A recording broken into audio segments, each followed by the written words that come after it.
hindi sinungaling. So, kanino ka maniniwala? Doon sa tao na sinungaling o doon sa Diyos na hindi sinungaling? Kung gusto mo magsayang ka ng oras at panahon, magpatuloy ka sa kasinungalingan. Subalit kung ako sa iyo, kung ikaw ay matalino at napapakinggan mo salitang ito ng Diyos, magbago ka na, sapagkat sinabi din ni Jesus, ako ang totoo, ako ang katotohanan. Mga kapatid, mga taga San Jose, magsikisig po tayo lahat. Kung hindi si Jesus ang tagapagligtas mo, kapatid, nasa kasinungalingan ka, umalis ka dyan. Maawa ka sa sarili mo, maawa ka sa pamilya mo, sapagkat pare-pares kayo pupunta sa impyerno kapag hindi si Jesus ang iyong tagapagligtas.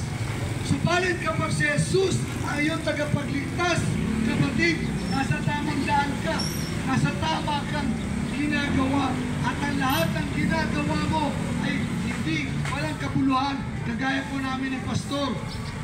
Kami po ni Pastor, may mga pamilya, may mga trabaho, may mga inaasikaso din. Subalit, dahil pinapunta kami dito ng Panginoon, pumunta kayo doon sa San Jose, ipangalan ninyo ang mabuting balita.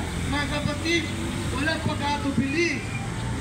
Iiwan namin ang lahat, may pahayag lamang sa inyo ang katotohanan.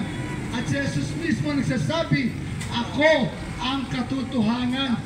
Period.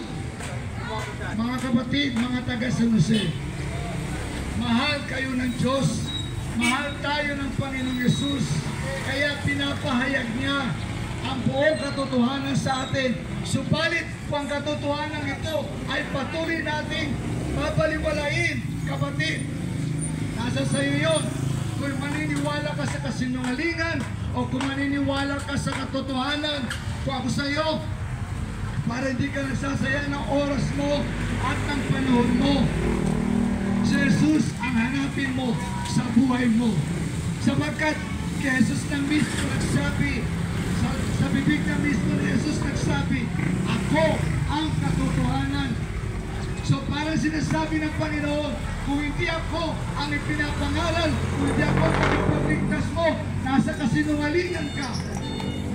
Kaya kapatid, baguhin mo ang iyong pananaw sa buhay. Baguhin mo ang iyong pananampalataya. Ang pananampalataya na tama ay si Jesus ang pinapangaral, kagaya namin. Mga kapatid, at sinabi ni Jesus, at ang buhay. Kung nagtatanong ka, ano bang kahulugan ng buhay? Bakit ganito na lang ang buhay ko? Ano bang direksyon ng buhay ko? Bakit parang may kulang sa buhay ko? Kapatid, talagang ang puso ng tao, merong isang parte dyan sa puso mo na kulang talaga.